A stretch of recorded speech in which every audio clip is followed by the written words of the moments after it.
उग्रं वीरं महाविष्णुं ज्वलन्तं सर्वतोमुखं नृसिंहं भीषणं भद्रं मृत्योर्मृत्युं नमाम्यहम्। अथ श्रीनृसिंहकवचम्।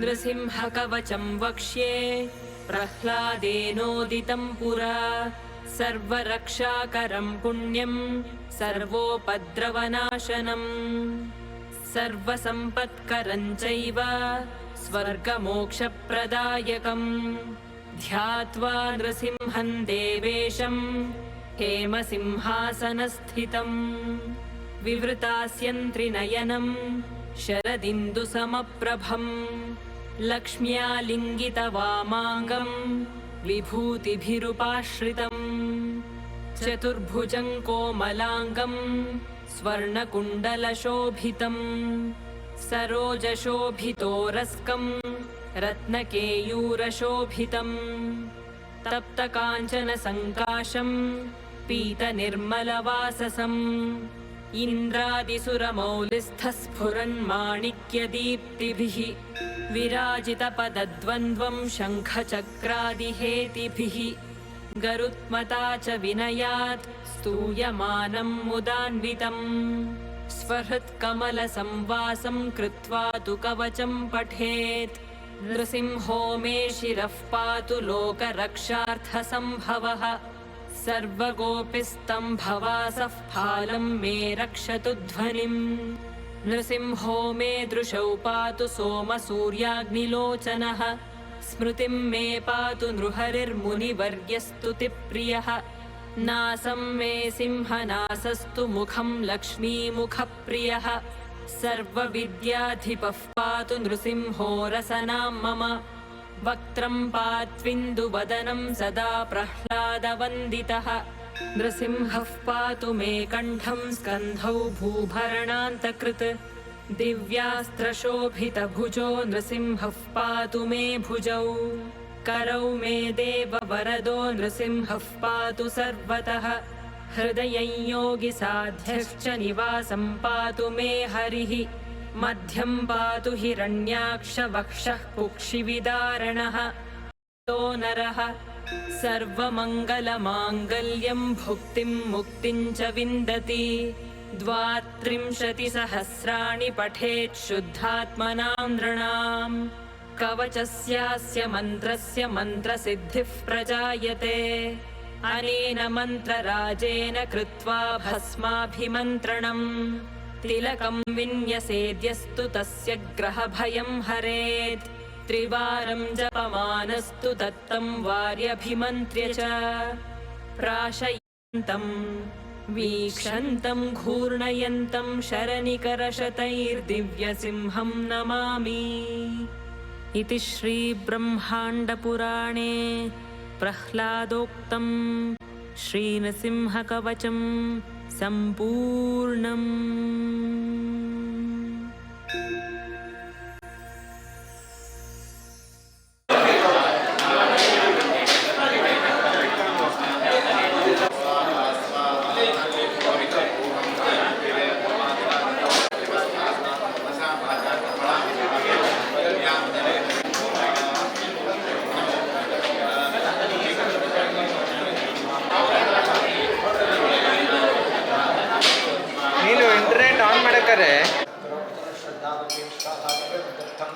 आत्मनः श्री महाविष्णुः प्रीत्यर्थं गुरुपादुका पूजां करिष्ये तन्निर्विघ्नसिद्ध्यर्थं गणपति प्रार्थनां करिष्ये। देवताभ्यः नमः।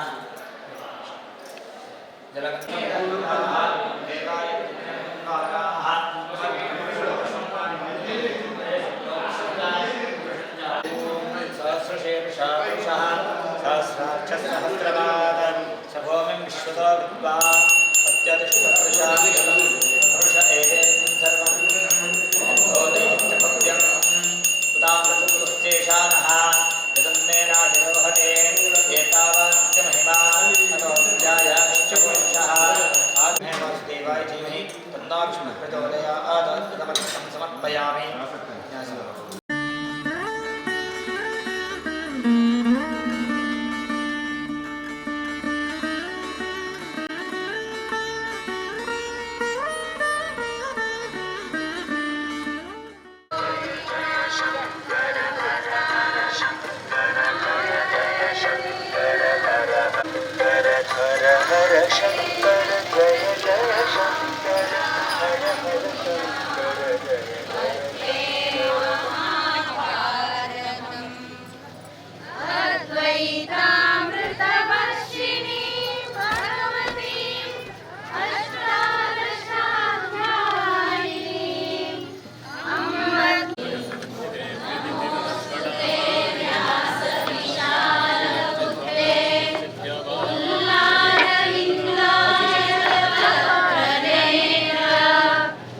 ಕಾಣಲ್ಲ.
ಈ ಜೋಶಲ್ಲಿ ಬುದು ಉಂಟು ಬೇಗ ಹೇಳ್ಕೊಬಿಟ್ರು ಆರ್ತಿ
ಮಹಾಸಂಸ್ಥಾನದ ಜಗದ್ಗುರು ಶ್ರೀ ಶ್ರೀಮದ್ ಗಂಗಾಧರೇಂದ್ರ ಸರಸ್ವತಿ ಮಹಾಸ್ವಾಮಿಗಳ ಪಾದಾರವಿಂದಗಳಿಗೆ ವಂದಿಸುತ್ತಾ ಆಗಮಿಸಿದ ಎಲ್ಲ ಭಕ್ತರ ಜನರನ್ನು ಹೃತ್ಪೂರ್ವಕವಾಗಿ ಸ್ವಾಗತಿಸುತ್ತೇವೆ. ಶತಮಾನಗಳ ಇತಿಹಾಸ ಹೊಂದಿರುವ ನಮ್ಮ ದೇವಸ್ಥಾನದ ಚರಿತ್ರೆಯಲ್ಲಿ ಇದು ಅತ್ಯಂತ ಮಹತ್ವದ ದಿನ. ಕಳೆದ 25 ವರ್ಷಗಳಿಂದ ಶ್ರೀ ದೇವಸ್ಥಾನವನ್ನು ಹೊಸದಾಗಿ ಕಟ್ಟಿಸಬೇಕೆಂಬ ವಿಚಾರ ಇದ್ದರೂ ನಾನಾ ಕಾರಣಗಳಿಂದಾಗಿ ಕೈಗೂಡಲಿಲ್ಲ. ಅದಕ್ಕೆಲ್ಲ ಕಾಲ ಕೂಡಿ ಬರಬೇಕು, ಶ್ರೀ ದೇವರು ಮನಸ್ಸು ಮಾಡಬೇಕು ಎಂದು ಹಿರಿಯರು ಹೇಳುತ್ತಿದ್ದರು. ಅದು ನಿಜವೆಂಬಂತೆ ಈಗ 4 ವರ್ಷಗಳ ಹಿಂದೆ ಕಾಲ ಕೂಡಿ ಬಂದು ಒಂದು ಶುಭ ಮುಹೂರ್ತದಲ್ಲಿ ಆರಂಭಗೊಂಡ ಶ್ರೀ ದೇವಸ್ಥಾನದ ಕಟ್ಟಡ ಕಾಮಗಾರಿಗಳು ಹಂತ ಹಂತವಾಗಿ ಮುನ್ನಡೆದು ಇಂದಿನ ಹಂತಕ್ಕೆ ತಲುಪಿದ್ದೇವೆ. ನಿರ್ಮಾಣದ ಮೊದಲ ಹಂತದಲ್ಲಿ ಪೂರ್ಣಗೊಳಿಸಲಾದ ಶ್ರೀ ದೇವಸ್ಥಾನದ ಧ್ಯಾನ ಮಂಟಪ ಸಹಿತ ಗರ್ಭಗುಡಿಯನ್ನು ದಿನಾಂಕ 4/2/2023 ಶ್ರೀ ದೇವರಿಗೆ ಅರ್ಪಿಸಿ ಶ್ರೀಗಳು ಶ್ರೀ ದೇವರ ಪುನಃ ಪ್ರತಿಷ್ಠಾಪನೆ ನೆರವೇರಿಸಿ ನಮ್ಮನ್ನೆಲ್ಲ ಆಶೀರ್ವದಿಸಿದ ಸುಂದರ ನೆನಪು ಇನ್ನೂ ಹಸಿರಾಗಿದೆ. ಫಲ ಸುವರ್ಣ ಮಂತ್ರಾಕ್ಷತೆಗಳನ್ನಿತ್ತುಗಳಾಗಿದ್ದ ಶ್ರೀಮದ್ ಸರ್ವಜ್ಞೇಂದ್ರ ಸರಸ್ವತಿ ಮಹಾಸ್ವಾಮಿಗಳು ನಮ್ಮನ್ನು ಆಶೀರ್ವದಿಸಿ ನೀಡಿದ ಉತ್ಸವ ಮೂರ್ತಿಯು ಪ್ರತಿದಿನವೂ ಪೂಜೆಗೊಳ್ಳುತ್ತಾ ಶ್ರೀ ಮಠದೊಂದಿಗಿನ ನಮ್ಮ ಬಾಂಧವ್ಯವನ್ನು ಸದಾ ಭದ್ರವಾಗಿಸಿದೆ ಎಂದು ಮತ್ತೊಮ್ಮೆ ಸಾಷ್ಟಾಂಗ ನಮಿಸಿ ಕೃತಜ್ಞತೆಯಿಂದ ಸ್ಮರಿಸಿಕೊಳ್ಳುತ್ತೇವೆ. ಕೃತಜ್ಞತೆಗಳು. ಕಟ್ಟಡ ನಿರ್ಮಾಣ ಕಾರ್ಯದಲ್ಲಿ ಬಹು ಮುಖ್ಯವಾದ ನೀಲನಕ್ಷೆ ಮತ್ತು ಅಂದಾಜು ಪಟ್ಟಿಯನ್ನು ಮಾಡಿಕೊಟ್ಟ ನಮ್ಮ ಊರಿನವರೇ ಆದ ಹಿರಿಯ architect engineer Shri RS Hegde Puttanmane ಮತ್ತು ನಿರ್ಮಾಣ ಹಂತದ ವಿವಿಧ ಕಾಮಗಾರಿಗಳಿಗಾಗಿ ಸೂಕ್ತ ಪರಿಣಿತ ಕೆಲಸಗಾರರನ್ನು ಒದಗಿಸಿದ್ದಲ್ಲದೆ ಸೂಕ್ತ ಮೇಲ್ವಿಚಾರಣೆಯೊಂದಿಗೆ ಉತ್ತಮ ಗುಣಮಟ್ಟವನ್ನು ಕಾಯ್ದುಕೊಂಡು ಸುಂದರವಾದ ಕಟ್ಟಡವನ್ನು ನಿರ್ಮಿಸಿಕೊಟ್ಟ ಇಂಜಿನಿಯರ್ ಶ್ರೀ VN ಹೆಗಡೆಯವರಿಗೆ ಮತ್ತು ಎಲ್ಲ ಕೆಲಸಗಾರರಿಗೆ ಹಾಗೂ ಸೂಕ್ತ ಸಾಂದರ್ಭಿಕ ಸಲಹೆಗಳನ್ನಿಟ್ಟು ಅಗತ್ಯ ನೆರವು ನೀಡಿ ಸಹಕರಿಸಿದ ಶ್ರೀ MK ಹೆಗಡೆ ಸಹೋದರರು ಧಾರವಾಡ ಇವರುಗಳಿಗೆ ನಮ್ಮ ಕೃತಜ್ಞತೆಗಳನ್ನು ಸಲ್ಲಿಸುತ್ತೇವೆ. ದೇವಾಲಯ ನಿರ್ಮಾಣಕ್ಕಾಗಿ ನಮ್ಮ 4 ಗ್ರಾಮಗಳ ಭಜಕ ಜನರು ಹಾಗೂ ಹೊರ ಪ್ರದೇಶದ ಭಕ್ತ ಜನರು ಎಲ್ಲ ಸೇರಿ ಈ ಕಟ್ಟಡ ನಿರ್ಮಾಣಕ್ಕೆ ಅವಶ್ಯವಾದ ಧನ ಮತ್ತಿತರ ಸಂಪನ್ಮೂಲವನ್ನು ಪ್ರೀತಿಯಿಂದ ಒದಗಿಸಿಕೊಟ್ಟಿದ್ದು ಆ ಎಲ್ಲರಿಗೂ ನಮ್ಮ ಅನಂತ ಧನ್ಯವಾದಗಳು. ಸದಾ ಪ್ರೇರಣೆ ನೀಡುತ್ತಾ ನಮ್ಮೊಂದಿಗೆ ಇದ್ದು ಕಾಲಕಾಲಕ್ಕೆ ಆರ್ಥಿಕ ನೆರವು ನೀಡಿದ್ದಲ್ಲದೆ ಶ್ರೀ ದೇವಸ್ಥಾನದ ಎದುರಿನ ಭವ್ಯವಾದ ರಾಜಗೋಪುರ ನಿರ್ಮಾಣಕ್ಕೆ ಕಾರಣಕರ್ತರಾದ ಶ್ರೀ ರಮಾಕಾಂತ ಹೆಗಡೆ ಹುಣಸೆಕೊಪ್ಪ ಮತ್ತು ಅವರ ಕುಟುಂಬ ಸದಸ್ಯರುಗಳನ್ನೆಲ್ಲ ಈ ಸಂದರ್ಭದಲ್ಲಿ ಕೃತಜ್ಞತೆಯಿಂದ ಸ್ಮರಿಸುತ್ತೇವೆ. ಇಂದು ಸಹಕರಿಸಿದ ಸ್ಥಳೀಯ ಗ್ರಾಮ ಪಂಚಾಯತ್ ಅಧ್ಯಕ್ಷರು, ಸದಸ್ಯರು ಮತ್ತು ಅಧಿಕಾರಿಗಳಿಗೆ ಧನ್ಯವಾದಗಳು. ಅಲ್ಲದೆ ಮುದ್ರೆಲ್ಲರಿಗೂ ಆಭಾರಿಯಾಗಿದ್ದೇವೆ.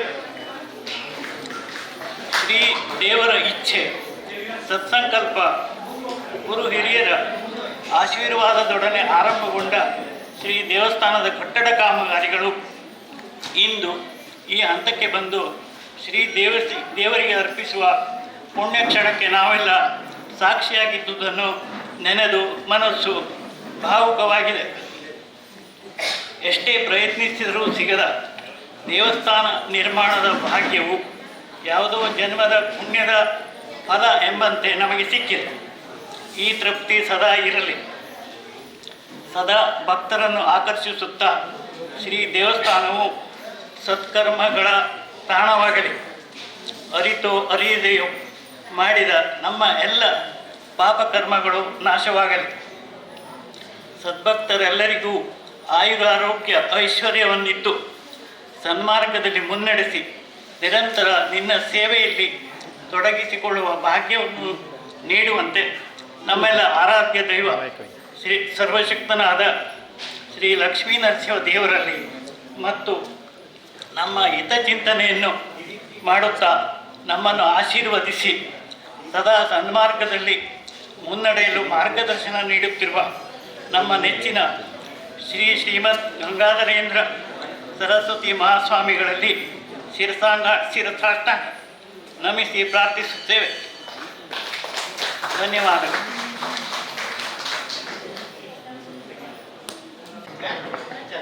ಯೋಂತಃ ಪ್ರವಿಶ್ಯ ಮಮ ವಾಚಮಿಮಾಂ ಸಂಜೀವಯತ್ಯಖಿಲಶಕ್ತಿಧರಸ್ವಧಾಮ್ನಾ ಅನ್ಯಾಂಶ್ಚ ಹಸ್ತಚರಣಶ್ರವಣತ್ವಗಾದೀನ್ ಪ್ರಾಣಾನ್ ನಮೋ ಭಗವತೆ ಪುರುಷಾಯ ತುಭ್ಯಂ. ವಂದೇ ಮಾತರಮಂಬಿಕಾಂ ಭಗವತೀಂ ವಾಣೀರಭೋಮಾತ್ಮಿಕಾಂ ಕಲ್ಯಾಣೀಂ ಕಮಲೀಯಕಲ್ಪಲತಿಕಾಂ ಕೈವಲ್ಯನಾಥಪ್ರಿಯಾಂ ವೇದಾಂತಪ್ರತಿಪಾದ್ಯಮಾನವಿಭವಾಂ ವಿದ್ವನ್ಮನೋರಂಜನೀಂ ಶ್ರೀಚಕ್ರಾಂಚಿತರತ್ನಪೀಠನಿಲಯಾಂ ಶ್ರೀರಾಜರಾಜೇಶ್ವರೀಂ ಶ್ರುತಿಸ್ಮೃತಿಪುರಾಣಾನಾಂ ಆಲಯಂ ಕರುಣಾಲಯಂ ನಮಾಮಿ ಭಗವತ್ಪಾದಶಂಕರಂ ಲೋಕಶಂಕರಂ. ಶ್ರೀ ಲಕ್ಷ್ಮೀ ನರಸಿಂಹದೇವರ ನೂತನ ಮಂದಿರದ ನಿರ್ಮಾಣವು ಈ ದಿವಸ ವಿದ್ಯುಕ್ತವಾಗಿ ಪೂರ್ಣಗೊಂಡಿದೆ. ಕಟ್ಟಡ ಕೆಲಸ ಮೊದಲೇ ಮುಗಿದಿದ್ದರೂ ಈ ಶಿಖರ ಕಲಶ ಸ್ಥಾಪನೆಯೊಂದಿಗೇ ಅದರ ವಿದ್ಯುಕ್ತ ಪೂರ್ಣತೆ. ಕೆಲಸ ತಡವಾಗಿ ಶುರುವಾಗಿದ್ದರೂ ಮುಹೂರ್ತದಲ್ಲಿ ಅಡಿಗಲ್ಲು ಹಾಕುವುದೇ ಅದಕ್ಕೆ ಶುಭಾರಂಭ. ಹಾಗೆಯೇ ಮುಹೂರ್ತದಲ್ಲಿ ಶಿಖರ ಕಲಶದ ಸ್ಥಾಪನೆ ಪೂರ್ಣಗೊಳ್ಳುತ್ತೇನೆ ವಿದ್ಯುಕ್ತವಾಗಿ ಕಟ್ಟಡದ ಪೂರ್ಣತೆ. ಹಾಗಾಗಿ ಈ ದಿವಸ ಅದು ಪೂರ್ಣಗೊಂಡಿದೆ. 4 ವರ್ಷಗಳ ನಿಮ್ಮ ಪ್ರಯತ್ನ ಈ ದಿವಸ ಪೂರ್ಣವಾಗಿದೆ. ಉತ್ಥಾನ ದ್ವಾದಶಿಯ ಶುಭ ದಿವಸದಲ್ಲಿ ಬಹುಶಃ ಕುಂಭ ಲಗ್ನ, ಮಕರ ಲಗ್ನ ಅಂತೂ ಮಧ್ಯಾಹ್ನದ ಭಾನುವಾರದ ಮಧ್ಯಾಹ್ನದ ವೇಳೆ ಬಹಳ ಶ್ರೇಷ್ಠ. ಈ ವೇಳೆಯಲ್ಲಿ ದೇವರ ಪುನಃ ಪ್ರತಿಷ್ಠಾಪನೆಯಾಗಿದೆ. ಇವತ್ತು ಉತ್ಥಾನ ದ್ವಾದಶಿ, ಬೆಳಗಿನ ಹೊತ್ತು ಏಕಾದಶಿ ಇದ್ದರೂ ಸಹ ಅನಂತರ ಬಹುಶಃ ಈಗ ದ್ವಾದಶಿ. ಭಗವಂತನು ಉತ್ಥಾನಗೊಳ್ಳುವ ದಿವಸ. ಉತ್ಥಾನ ಅಂದರೆ ಏಳುವಿಕೆ.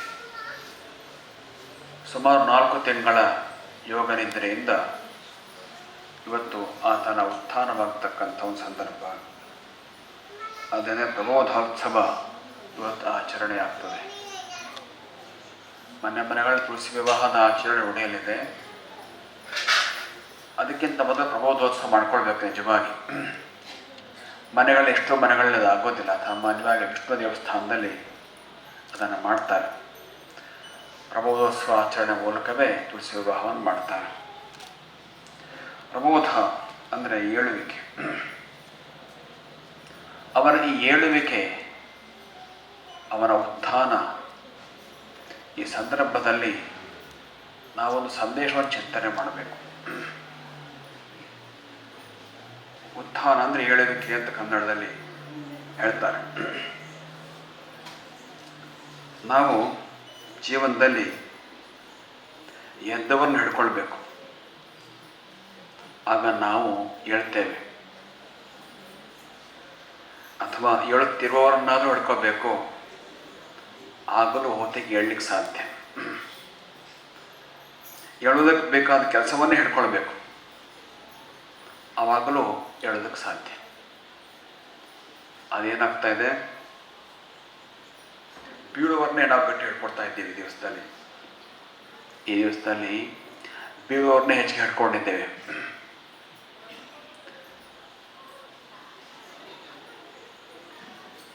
ಮತ್ತು ಬೀಳುವುದಕ್ಕೆ ಬೇಕಾದ ಕೆಲಸವನ್ನೇ ಹೆಚ್ಚಿಗೆ ಪ್ರೋತ್ಸಾಹ ಮಾಡ್ತಾ ಇದ್ದೀವಿ.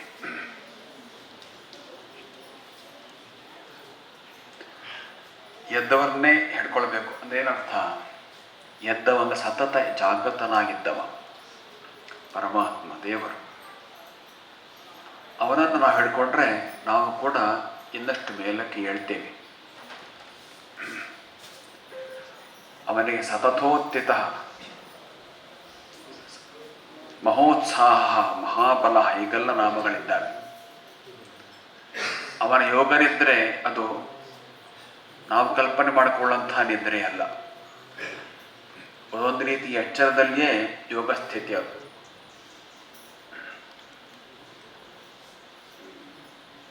ಆದ್ದರಿಂದ ಅವನು ಸದಾ ಜಾಗೃತ ಎಂಬುದಾಗಿ ಚಿಂತನೆ ಮಾಡಬೇಕು ಮತ್ತು ಸದಾ ಜಾಗೃತನಾದ ಅವನ ಬೇರೆ ಬೇರೆ ಸ್ವರೂಪಗಳನ್ನೇ ನಾವು ಹೆಚ್ಚು ಗಟ್ಟಿ ಇಟ್ಕೊಳ್ಬೇಕು. ಆಗ ನಾವು ಕೂಡ ಮೇಲೆ ಕೇಳ್ತೀವಿ. ಅಂದರೆ ಇನ್ನಷ್ಟು ಅಭ್ಯುದಯ, ಇನ್ನಷ್ಟು ಉತ್ತಮ ಸ್ಥಿತಿ, ನಿಶ್ರೇಯಸ್ಸುಗಳ ಕಡೆ ನಾವು ಸಾಗ್ತೇವೆ. ಅದೇನಾಗ್ತಾ ಇದೆ, ನಾವೆಲ್ಲ ಬೀಳುವ ಶರೀರವನ್ನೇ ಅತಿಯಾಗಿ ನೆಚ್ಚಿಕೊಂಡಿದ್ದೇವೆ. ನಮ್ಮ ಶರೀರ ಇದೆಯಲ್ಲ, ಇದು ಬೀಳ್ತಕ್ಕಂಥ ಶರೀರ. ಪ್ರಯತ್ನ ಮಾಡಿ ಮೇಲಕ್ಕೆ ಎತ್ತಬೇಕಿದ್ದಾನ. ಪ್ರಯತ್ನ ಇಲ್ಲದೆ ಇತ್ತು ಅಂದರೆ ಮೇಲಕ್ಕೆ ಹೇಳೋದೇ ಇಲ್ಲ. ಒಂದು ಗೋವು ಎಲ್ಲಾರು ಬಿದ್ದಿತ್ತು ಅಂತ ಇಟ್ಕೊಳ್ಳಿ ತಗ್ಗಿನಲ್ಲಿ. ಆಗ ಅದಕ್ಕೆ ತುಂಬ ಭಯ ಆಗಿ ಮೇಲಕ್ಕೆ ಹೇಳೋದೇ ಬೀಳ್ತಾನೇ ಇಲ್ಲ. ಆವಾಗ ಹೆಂಗೆ ಹೇಳ್ಸೋದು? ಇನ್ಯಾರಾದರೂ ಬಂದು ಮೇಲಕ್ಕೆ ಎದ್ದವರು, ಮೇಲಕ್ಕೆ ಇದ್ದವರು ಹಗ್ಗ ಹಾಕಿ ಮೇಲಕ್ಕೆ ಎತ್ತಬೇಕು. ನಮ್ಮ ಶರೀರವೂ ಹಾಗೇನೆ, ಒಂದು ಶರೀರವೇ ಇದು ಬೀಳುವ ಶರೀರವೇ. ಸ್ವಲ್ಪ ನಿದ್ರೆ ಬಂದು ಸಾಕು ಬೀಳ್ತದೆ, ಕೂತ್ಕೊಳ್ಳೋದಿಲ್ಲ, ತೂಕಡಿಸ್ತದೆ. ಸ್ವಲ್ಪ ಪ್ರಜ್ಞೆ ತಪ್ಪಿದ್ದು ಸಾಕು ಬೆದ್ದು ಹೋಗ್ತದೆ. ಅದರಿಂದ ಇಂಥ ಬೀಳುವ ಶರೀರ ಇದನ್ನು ನಾವು ನೆಚ್ಚಿಕೊಂಡಿದ್ದೇವೆ, ಅಂದರೆ ಬಹಳ ಪ್ರೀತಿಯನ್ನು ಇಟ್ಕೊಂಡಿದ್ದೀವಿ. ಶರೀರಕ್ಕೆ ಏರಬೇಕು, ಅದರ ಬಗ್ಗೆ ಸತತ ಚಿಂತೆ, ಸತತ ಗಮನ. ನಮ್ಮ ನಿಜವಾದ ಸ್ವರೂಪದ ಬಗ್ಗೆ ಮತ್ತು ನಮ್ಮ ನಿಜವಾದ ಏಳಿಗೆ ಬಗ್ಗೆ ಗಮನ ಕಮ್ಮಿ. ಶರೀರದ ಮೇಲೆ ಗಮನ ಹರಿಸೋದು ಬೇಡ ಅಂತ ಅರ್ಥ ಅಲ್ಲ. ಆರೋಗ್ಯ ಕಾಪಾಡಿಕೊಳ್ಳೋದು ತಪ್ಪು ಅಂತಲೂ ಅರ್ಥ ಅಲ್ಲ. ಶರೀರದ ಬಗ್ಗೆ ಗಮನ ಹರಿಸ್ಬೇಕು. ಭಗವಂತ ನಮ್ಮ ಕೈಲೇ ಕೊಟ್ಟಿದ್ದಾನೆ. ಅದು ಆರೋಗ್ಯ ನೋಡ್ಕೊಂಡು ನಮ್ಮ ಜವಾಬ್ದಾರಿ ಸೇರಿದೆ. ಪುರುಷಾರ್ಥ ಸಾಧನೆಗೆ ಅದನ್ನು ಆರೋಗ್ಯ ಇಟ್ಕೊಳ್ಳೋದು ಅವಶ್ಯಕತೆಯೂ ಇದೆ. ಆದರೂ ಅದನ್ನೇ ನೆಚ್ಚಿಕೊಳ್ಳಬಾರದು. ಕನ್ನಡದಲ್ಲಿ ಒಬ್ಬರು ಹೇಳ್ತಾರೆ, ಇಟ್ಟುಕೋ ಕಟ್ಕೋಬೇಡ ಅಂತ. ಚೆನ್ನಾಗಿ ಇಟ್ಕೋ, ಆದರೆ ಅದನ್ನೇ ಪೂರ್ಣ ನಂಬ್ಕೊಳ್ಬೇಡ ಅಂತ. ಅದನ್ನು ನಾವು ಇವತ್ತು ಹಾಗೆ ಮಾಡ್ತಾ ಇಲ್ಲ. ಅದನ್ನೇ ಅತಿಯಾಗಿ ಕಟ್ಕೊಂಡ್ಬಿಟ್ಟಿದ್ದೇವೆ. ಅತಿಯಾಗಿ ಅನ್ನೋ ಶಬ್ದ ಗಮನಿಸಿರಿ. ಅಂದರೆ ನಿಜವಾಗಿ ಯಾವುದನ್ನು ಇನ್ನಷ್ಟು ಗಟ್ಟೆ ಹಿಡ್ಕೊಳ್ಬೇಕೋ ಅದನ್ನು ಇಷ್ಟು ಗಟ್ಟೆ ಹಿಡ್ಕೊಳ್ತಾ ಇಲ್ಲ. ದೇವ್ರನ್ನ ಹಿಡ್ಕೊಳ್ಬೇಕು ನಿಜವಾಗಿ. ಅವನು ಸದಾ ಜಾಗೃತ, ಸದಾ ಎದ್ದುಕೊಂಡೇ ಇರ್ತಾನ. ಅವನ್ನ ಹಿಡ್ಕೊಂಡ್ರೆ ನಾವು ಮೇಲೆ ಕೇಳ್ತೀವಿ. ಅದಾಗದೇ ಇದ್ದರೆ ಹೇಳುತ್ತಿರುವವರನ್ನಾದರೂ ಹಿಡ್ಕೊಳ್ಬೇಕು. ಎದ್ದವ್ರು ಹಿಡ್ಲಿಕ್ಕೆ ಸಿಗದೇ ಇದ್ದರೆ ಭಗವಂತನ ಹೇಳಲಿಕ್ಕೆ ಸಾಧ್ಯ ಆಗದೇ ಇದ್ದರೆ ಹೇಳುತ್ತಾ ಇರೋರನ್ನಾದರೂ ಹಿಡ್ಕೊಳ್ಬೇಕು. ಮಹಾತ್ಮರು ಹೇಳ್ತಾ ಇರುವವರು ನಿತ್ಯ ಸಾಧನೆಯಿಂದ, ಭಗವಂತನ ಚಿಂತನೆಯಿಂದ ಮೇಲೆ ಕೇಳ್ತಾ ಇರ್ತಾರೆ. ದಿನದಿಂದ ದಿನಕ್ಕೆ ಮೇಲೆ ಕೇಳ್ತಾ ಇರ್ತಾರೆ. ಅವ್ರನ್ನಾದರೂ ಹಿಡ್ಕೊಳ್ಬೇಕು. ಆಗಲೂ ಸಹ ನಾವು ನಿಧಾನವಾಗಿ ಮೇಲೆ ಕೇಳೋದಕ್ಕೆ ಸಾಧ್ಯ. ಅದು ನಾವು ಏನು ಮಾಡ್ತಾ ಇದ್ದೀವಿ? ಬೀಳುವವ್ರನ್ನ ಹಿಡ್ಕೊಂಡಿದ್ದೀವಿ, ಬೀಳುತ್ತಿರುವವ್ರನ್ನ ಹಿಡ್ಕೊಂಡಿದ್ದೀವಿ. ಯಾರು ಹಾಗಂದರೆ ಧರ್ಮನಿಷ್ಠರಲ್ಲದವರನ್ನು ಹಿಡ್ಕೊಂಡಿದ್ದೀವಿ. ಸಮಾಜದಲ್ಲಿ ಹಾಗಾಗ್ತಾ ಇದೆ. ಅದು ಅನಿವಾರ್ಯತೆಯೂ ಆಗಿರ್ಬೋದು, ಪರಿಸ್ಥಿತಿ ಕಾರಣದಿಂದಲೂ ಆಗಿರ್ಬೋದು. ಆದರೆ ಹಾಗಾಗ್ತಾ ಇರೋದಂತೂ ಸತ್ಯ. ಆದರೆ ಆ ಅನಿವಾರ್ಯತೆ ಎಷ್ಟು ಬೇಕೋ ಅಷ್ಟು ಮಾತ್ರ ಅದನ್ನು ಹಿಡ್ಕೊಂಡು ನಿಜವಾದ ನಮ್ಮ ಮನಸ್ಸಿನಲ್ಲಿ ಮಹಾತ್ಮನ ಹಿಡ್ಕೊಳ್ಬೇಕು. ಮತ್ತು ಹೇಳೋದಕ್ಕೆ ಬೇಕಾದ ಕೆಲಸವನ್ನೇ ಹಿಡ್ಕೋಬೇಕು. ಹೇಳೋದಕ್ಕೇನು ಕೆಲಸ ಬೇಕು? ಅದಕ್ಕೆಲ್ಲ ಸಲಕರಣೆಗಳು ಬೇಕಾಗ್ತವೆ, ಪ್ರಯತ್ನ ಮಾಡಬೇಕಾಗ್ತವೆ. ಮೇಲಕ್ಕೆ ಹತ್ತಬೇಕು ಅಂತಂದ್ರೆ ಏನಿತ್ತು ಅಂತ ಹಚ್ಕೋಬೇಕು. ಮೇಲೆ ಹಗ್ಗಬೇಕಾದ್ರೆ ಹಾಕ್ಕೋಬೇಕು, ನಿಧಾನಕ್ಕೆ ಹತ್ತೋ ಪ್ರಯತ್ನ ಮಾಡಬೇಕು. ಹೀಗೆಲ್ಲ ಹಾಗೆಯೇ ಜೀವನದಲ್ಲಿ ನಮ್ಮ ಏಳಿಗೆ ಅಂತಂದರೆ ಧರ್ಮದ ಸಾಧನೆ, ಧರ್ಮಾಚರಣೆ.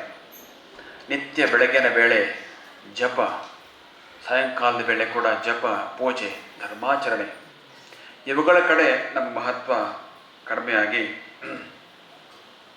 ಇವುಗಳೆಲ್ಲ ಬಿಟ್ಟಂತಹ ಜೀವನದ ಕಡೆನೇ ನಾವು ಹೆಚ್ಚಿಗೆ ಪ್ರೋತ್ಸಾಹ ಕೊಡ್ತಾ ಇದ್ದೀವಿ.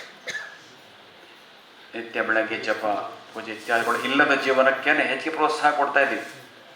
ನಮ್ಮ ಮಕ್ಕಳನ್ನು ಅಂಥ ಜೀವನದ ಕಡೆನೇ ದಬ್ಬಿ ಕಳಿಸ್ತಾ ಇದ್ದೀವಿ. ನೀವು ಹೋಗೋ ಅಲ್ಲಿ ಎಲ್ಲ ನೋಡ್ಕೊತೀವಿ, ಪೂಜೆ ಎಲ್ಲ ಮಾಡ್ಕೊತ ಹೋಗಿ ಅಂತೇಳಿ ಅವ್ನು ಕಲಿಸ್ತೀವಿ. ನಾವಿದನ್ನು ಕಾಣ್ತೇವೆ ಎಷ್ಟು ಮನೆಗಳಲ್ಲಿ. ಮಕ್ಕಳಿಗೆ ಅಷ್ಟೆಲ್ಲ ನಿರ್ಣಯ ತಗೊಳ್ಳೋ ಶಕ್ತಿ ಇರೋದಿಲ್ಲ. ಅಷ್ಟೆಲ್ಲ ತಾಯಿ ತಂದೆ ಎಂದರೇ ಧರ್ಮ ಬಿಟ್ಟು ಇಡುವ ಜೀವನದ ಕಡೆನೇ ಅವನ್ನು ಪ್ರೋತ್ಸಾಹಿಸ್ತಾರೆ. ಅವರು ಹೋಗಲಿ, ಎಷ್ಟೋ ಸಲ ಜೀವನದಲ್ಲಿ ಅದು ಅನಿವಾರ್ಯವೂ ಆಗಿರ್ತದೆ. ಆ ಧರ್ಮವನ್ನು ಬೆಳೆದೇ ಇರಲಿ. ಎಲ್ಲಿ ಹೋದರೂ ಧರ್ಮವನ್ನು ಬೆಳೆದೇ ಇರುವಂಥ ಜೀವನವನ್ನು ನಡೆಸಲಿಕ್ಕೆ ಸಾಧ್ಯ ಇದೆ, ಮನಸ್ಸು ಮಾಡಿದರೆ. ಲಕ್ಷ್ಮೀಯ ನರಸಿಂಹ ಭಗವಂತನ ಅವತಾರಗಳಲ್ಲಿ ವರಿಷ್ಠವಾದ ಅವತಾರ. ಯಾಕಂದರೆ 10 ಅವತಾರಗಳಿದ್ದರೂ ಪ್ರಮುಖ 8 ಅವತಾರಗಳಿಗೆ ಪೂಜೆ. ಕೊನೆಯದಾದ ಬುದ್ಧ ಮತ್ತು ಕಲ್ಕಿ ಈ 2 ಅವತಾರಗಳಿಗೆ ಹೆಚ್ಚು ಪೂಜೆ ಇಲ್ಲ. ಅದಕ್ಕೆ ಮೊದಲ 8 ಅವತಾರಗಳಿಗೆ ಹೆಚ್ಚಿಗೆ ಪೂಜೆ. ಆ 8ರಲ್ಲಿ ಮಧ್ಯ ಬರ್ತಾನೆ, 4ನೇ ಬರ್ತಾನೆ ನರಸಿಂಹ. ಮಧ್ಯದಲ್ಲಿ ಬರ್ತಾನೆ, ಅದನ್ನು ಅವತಾರ ವರಿಷ್ಠ. ಕೆಳಗಿಳಿದು ಬರ್ತಾನೆ, ಕೆಳಗಿದ್ದ ಮೇಲಕ್ಕೆ ಎತ್ಕೊಂಡು ಹೋಗೋದಕ್ಕೆ. ಅದರಿಂದ ಮೇಲಕ್ಕೆ ಎತ್ಕೊಂಡು ಹೋಗ್ಲಿಕ್ಕೆ ಬಂದಂಥವನನ್ನು ಪೂಜೆ ಮಾಡಬೇಕು. ಪೂಜೆಯಲ್ಲಿ ನಾವು ಪೂಜಿಸ್ತಕ್ಕಂಥ ಮೂರ್ತಿ ಕೂಡ ಒಂದು ಅವತಾರವೇ. ಅದನ್ನು ಅರ್ಚಾವತಾರ ಎಂಬುದಾಗಿ ಕರೀತಾರೆ. ಅರ್ಚನೆಗೋಸ್ಕರ ಭಗವಂತ ಹಿಡಿದು ಬಂದದ್ದು. ಅದನ್ನು ಹಿಡ್ಕೊಳ್ಬೇಕು. ಅಂದರೆ ಅಲ್ಲಿ ನಿಷ್ಠೆಯನ್ನು ಬೆಳೆಸ್ಕೊಳ್ಬೇಕು. ಪೂಜೆ ಮಾಡಬೇಕು ಅಥವಾ ಪೂಜೆ ಮಾಡ್ತಾ ಇರಬೇಕಾದ ನೋಡಬೇಕು, ಪೂಜೆಯಲ್ಲಿ ಭಾಗವಹಿಸಬೇಕು. ಪ್ರತಿದಿನ ದೇವಸ್ಥಾನಕ್ಕೆ ಬರೋ ರೂಢಿ ಇಟ್ಕೊಂಡು ಬಹಳ ಉತ್ತಮ. ಹೀಗೆ ನಮ್ಮ ನಡವಳಿಕೆಗಳು ಮೇಲಕ್ಕೆ ಏಳುವುದರ ಕಡೆ ಇರಬೇಕೇ ವಿರಹ ಬೀಳುವುದರ ಕಡೆ ಅಲ್ಲ ಅನ್ನೋದು ಇವತ್ತಿನ ಉತ್ಥಾನ ದ್ವಾದಶಿಯ ಪ್ರಮುಖ ಸಂದೇಶ.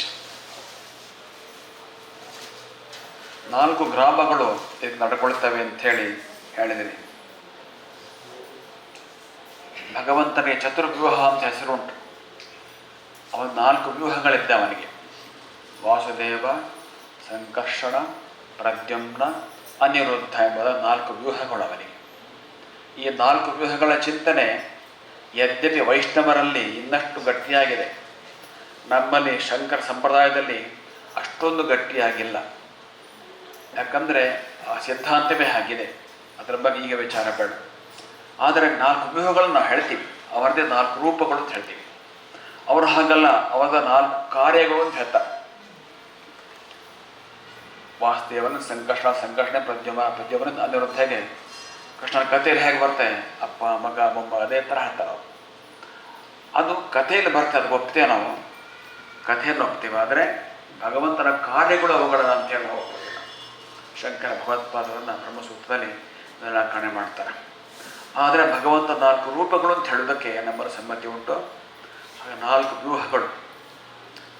ಆ 4 ವ್ಯೂಹಗಳಿರುವಂಥ ಭಗವಂತನ ಒಂದು ಸ್ಥಾನವಾಗಿದೆ. ಹಾಗೆ 4 ಗ್ರಾಮಗಳು ನಡ್ಕೊಳ್ಳುವಂಥ ಬಹಳ ಸುಂದರವಾದ ಒಂದು ವ್ಯವಸ್ಥೆ ಇದೆ. ದೇವಸ್ಥಾನವನ್ನು ಕಟ್ಟಬೇಕು ಎಂಬ ಆಲೋಚನೆ ಬಂದು ಬಹಳ ವರ್ಷ ಆಗಿತ್ತು. ಆದರೆ ಅದಕ್ಕೆ ಕಾಲ ಕೂಡಿ ಬರಬೇಕು. ಆದರೂ ಸಹ 4 ವರ್ಷದಲ್ಲಿ ಕಟ್ಟು ಮುಗಿಸಿದ್ದೇನೆ ಅಂತ ದೊಡ್ಡ ಸಾಧನೆ. ನಾವು ತುಂಬ ದೇವಸ್ಥಾನಗಳನ್ನ ನೋಡ್ತೀವಿ, 8-10 ವರ್ಷ ಆಗೋದನ್ನು ನಾವು ನೋಡ್ತೀವಿ. ಏನು ಹೊರಗಿಂದು ಏನು ಕಟ್ಟೋದಿದೆಯಲ್ಲ, ಇನ್ನೂ ಆಗಬೇಕಿನ್ನು. ಅದು ನೀವು ಹೇಳಿ, ಇನ್ನೂ ಚಂದ್ರಶಾಲೆ ಕಟ್ಟಡ ಆಗಬೇಕು ಅಂತ. ಅದನ್ನು ಇಷ್ಟು ಮಾಡಿದವರಿಗೆ ಅದು ಮಾಡಲಿಕ್ಕೆ ಪ್ರಾಯಶಃ ಕಷ್ಟ ಆಗಲಿಕ್ಕಿಲ್ಲ. ಆದರೆ ನೀವೆಲ್ಲ ಮುಗಿತು ಅಂತ ತಿಳ್ಕೊಂಡು ಸುಮ್ಮನೆ ಕೂತ್ರೆ ಕಷ್ಟವೇ. ಮತ್ತೆ ಸರಿಯಾಗಿ ಪ್ರೋತ್ಸಾಹಿಸಿದರೆ ಕಷ್ಟವಾಗಲಿಕ್ಕಿಲ್ಲ. ದೇವಸ್ಥಾನವನ್ನು ದೀರ್ಘಕಾಲದ ಚಿಂತನೆಯೊಂದಿಗೆ ಕಟ್ಟಿದಿರಿ, ಅದು 4 ವರ್ಷದ ಕೆಲಸ ಮುಗಿಸಿದೆಯಲ್ಲ, ಇದು ಬಹಳ ದೊಡ್ಡ ವಿಷಯ. ಯಾಕಂದ್ರೆ ನಾವು ತುಂಬ ದೇವಸ್ಥಾನ ನೋಡ್ತೀವಿ. ಎಷ್ಟೋ ಸಲ ದೇವರನ್ನು ಬಾಲಾಲಯದಲ್ಲಿಟ್ಟು ಪೂಜೆ ಮಾಡ್ತಾ ಇರ್ತಾರೆ. ವರ್ಷ 4-5 ವರ್ಷ ಮುಗಿಸ್ಬೇಕು ಅಂತ ಸಂಕಲ್ಪ ಮಾಡ್ಕೊಂಡಿರ್ತಾರೆ. ಅಷ್ಟೊತ್ತಿಗೆ ಮುಗಿಯೋದಿಲ್ಲ. ಮತ್ತೋದು ಇವತ್ತು ಪ್ರಾರ್ಥನೆ ಮಾಡೋದು. ಇನ್ನೊಂದು 4 ವರ್ಷ ಅವಕಾಶ ಕೊಡಪ್ಪ ಅಂತೇಳಿ. ಹೀಗಾಗೋದನ್ನು ನಾವು ಕಾಣ್ತೀವಿ ಬೇರೆ ಬೇರೆ ಕಡೆ. ನಿಮ್ಮಲ್ಲಿ ಹಾಗಾಗದೆ ನೀವು ಅತ್ಯಂತ ಜಾಗೃತರಾಗಿ ಕೆಲಸ ಮಾಡಿ ಇದನ್ನು 4 ವರ್ಷದಲ್ಲಿ ಮುಗಿಸಿದ್ದೀರಿ. 4 ಗ್ರಾಮಗಳು 4 ವರ್ಷದಲ್ಲಿ 4 ವಿವಾಹಗಳಲ್ಲಿ ದೇವರನ್ನು ಸೇವೆಯನ್ನು ಮಾಡಿದ್ದೆ. ಸುಂದರವಾಗಿದೆ. ಅದರ ಮುಂದೆ ಸತತ ದೇವರ ನಿತ್ಯ ನೈಮಿತ್ತಿಗಳು ನಡೀಬೇಕಾದದ್ದು ಬಹಳ ಮುಖ್ಯ. ದೇವಸ್ಥಾನ ಕಟ್ಟಿಬಿಟ್ರೆ ಆಗಲಿಲ್ಲ, ನಿತ್ಯ ಪೂಜೆ ಇರುವಂತೆ ನೋಡ್ಕೊಳ್ಬೇಕು. ಇಲ್ಲಿ ಸೋಂದಾದಿಂದಲೇ ಬಂದ ಯೋಗೇಶ್ವರ ಕುಟುಂಬ, ಮಠದ ಪುರೋಹಿತರು, ಅವರ ಕುಟುಂಬ ದೀರ್ಘಕಾಲ ನಡೆಸಿದೆ. ಅದೊಂದು ದೊಡ್ಡ ಶಕ್ತಿ ನಿಮಗೆ. ಇಲ್ಲದೆ ಹೋದರೆ ಅರ್ಚಕರ ಹುಡುಕು ದೊಡ್ಡ ಸಾಹಸದ ಕೆಲಸ. ಇತ್ತೀಚೆಗೆ ದೇವಸ್ಥಾನಗಳಲ್ಲಿ ದೊಡ್ಡ ಸಾಹಸ ಅದು. ನಿತ್ಯ ಹುಡುಕಬೇಕು ಪ್ರಸಂಗನೂ ಇದೆ ಕೆಲವು ದೇವಸ್ಥಾನದಲ್ಲಿ. ಇವತ್ತು ಬಂದುಬಿಟ್ರೆ ನಾಳೆ ಬರೋದಿಲ್ಲ. ನಿಮಗೆ ಆ ಕೆಲಸ ಇಲ್ಲ. ಶ್ರದ್ಧೆಯದವರು ದೀರ್ಘಕಾಲ ಮಾಡ್ಕೊಂಡು ಬಂದಿದ್ದಾರೆ. ಅದಕ್ಕೆ ನಿಮ್ಮ ಬೆಂಬಲ ಕೊಟ್ಟರೆ ಆಯ್ತು ನೀವು.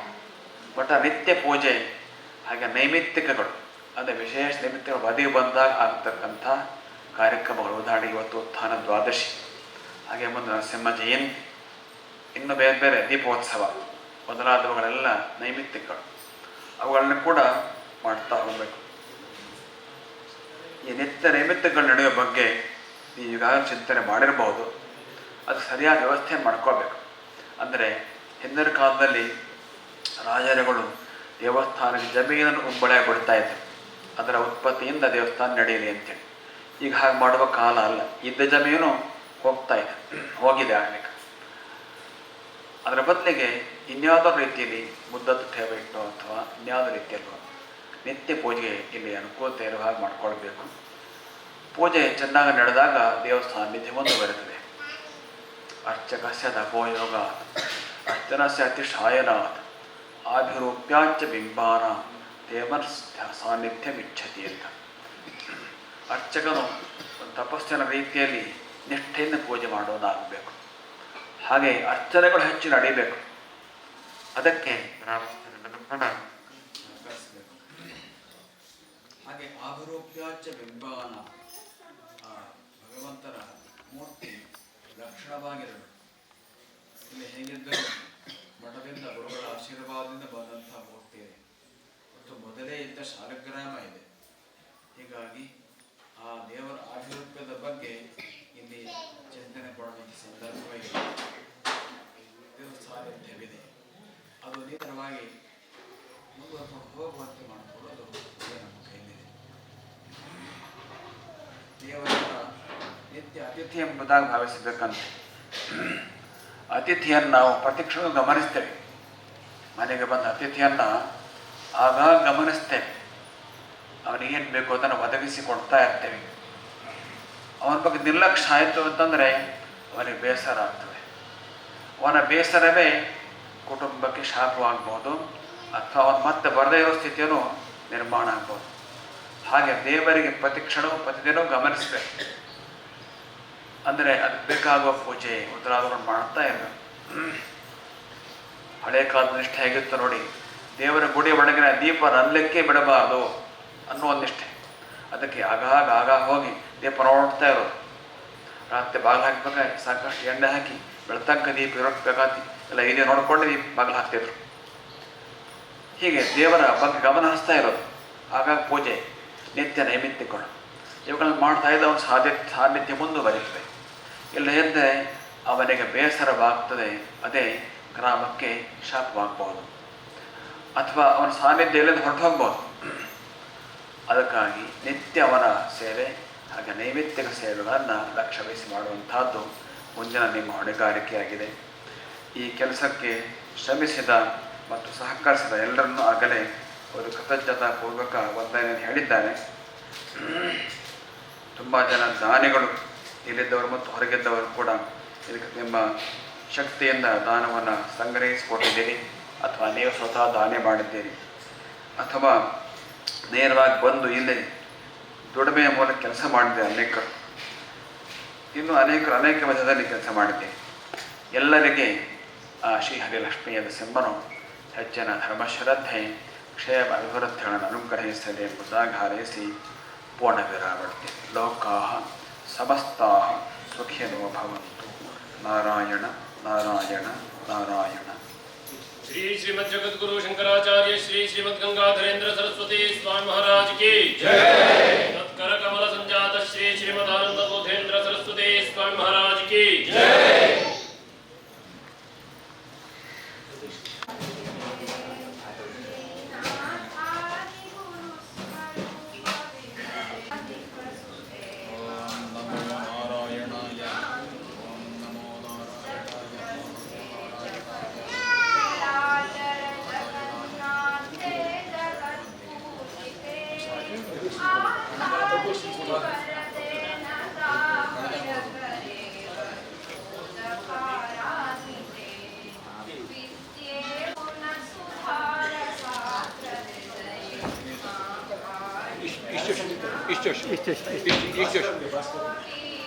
ಇಲ್ಲ ಇದ್ದ ಭಾಸ್ಕರ್ ಇಲ್ಲ.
ನಂಗೆ ಇದ್ದೆ ಅಲ್ಲ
ಶೈಲಾ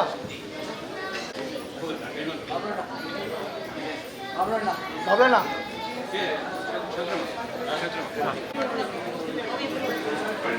ಮಾಡ ವ್ಯವಸ್ಥೆ ಮಾಡ ವ್ಯವಸ್ಥೆ ಮಾಡ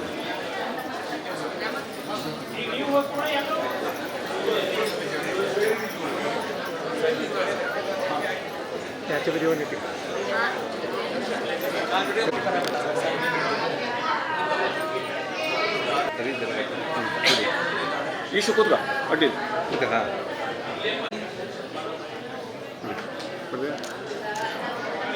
ಇನ್ನು ತಗೋಬಿಡು ಪಟ್ಟ ಪಟ್ಟ ಪಟ್ಟ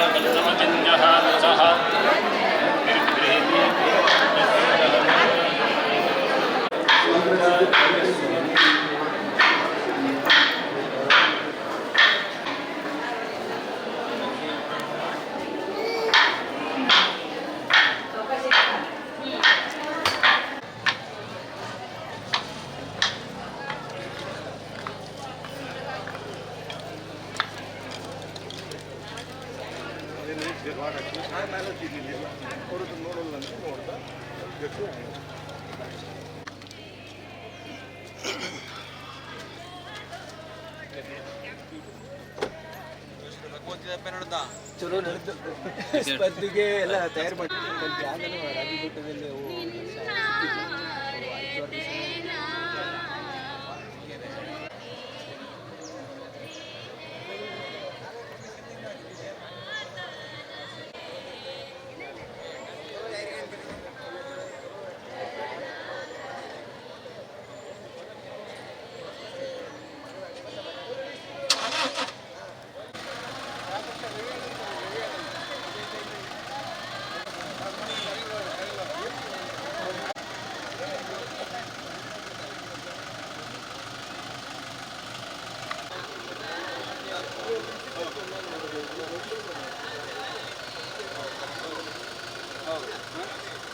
की